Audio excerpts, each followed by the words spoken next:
Today is Saturday, 15th of February 2020.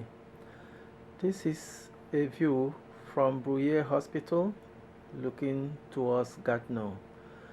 The sun is bright, the cars are moving, the road is busy, and you can see the tranquil atmosphere surrounded by these buildings.